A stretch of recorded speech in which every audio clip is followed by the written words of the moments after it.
ہم یہ سمجھتے ہیں کہ چونکہ ہم مسلمان ہیں اور اسلام ہم نے قبول کر لیا ہے اور یہ ہم نے کوئی احسان کیا اسلام کے اوپر، لہٰذا جو بھی احکام ہیں وہ ایسے ہمارے ذہن کے اندر ڈھیل دیا جائے اور بس ہمیں کوئی اس کے لیے محنت نہ کرنی پڑے، جبکہ باقی کچھ بھی حاصل کرنے کے لیے آپ کو سال ہا سال محنت کرنی پڑتی ہے، کچھ بھی حاصل کرنے کے لیے ہمیں سیکھنا پڑتا ہے۔ اور ہم سمجھتے ہیں چونکہ ہم مسلمان، ہم نے اللہ پر احسان کیا ہے، ہم نے دین پر احسان کیا، مسلمان ہیں، تو ہم کیوں 5 سال 4 سال 3 سال 2 سال یا روزانہ 8-10 گھنٹے 5 گھنٹے 2 گھنٹے کیوں دین کے لیے نکالیں؟ اس لیے کہ ہم مسلمان ہو گئے، یہ کم ہے ہمارا احسان کیا مسلمان ہے،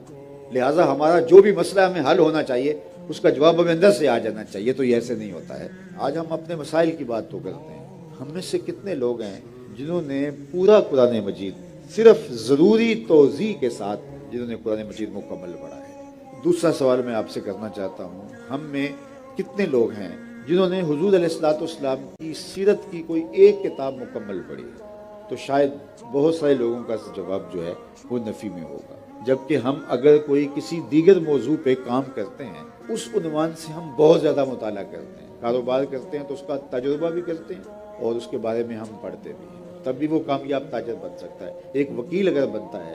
تو وہ کتنے اس فن کے ماہرین کی کتابوں کو پڑھتا ہے، ایک ڈاکٹر بنتا ہے تو اس فن کے کتنے لوگوں کی کتابوں کو پڑھتا ہے اور پھر اس کے بعد جو ہے وہ عملی مشق میں آتا ہے اور کہتا ہے ابھی بھی میں سیکھنے کے عمل میں ہوں۔ اور دوسری جانب نہ ہم نے قرآن مجید پڑھا، نہ ہم نے سیرت طیبہ پڑھی، اور جب ہم کہیں کوئی ٹھوکر کھاتے ہیں تو ہمیں یہ کیوں لگتا ہے کہ اسلام ناقص ہے اور اسلام ہمیں رہنمائی نہیں دے رہا، اسلام کے اندر اس کا جواب نہیں ہے۔ میاں ہم اگر ایک اچھے وکیل ہیں اور اس کے باوجود بھی کہیں مقدمے میں ہمیں مسئلہ آتا ہے تو ہم سمجھتے ہیں کہ میں ذرا اس کیس کو صحیح طرح اسٹڈی نہیں کر سکا، اس لیے میں اس کا جواب نہیں دے سکا۔ لیکن یہ کیوں ہوتا ہے کہ ہم دین کے معاملے کے اندر قرآن مجید تفصیل کے ساتھ نہیں، ضروری توضیح کے ساتھ بھی نہیں پڑھا؟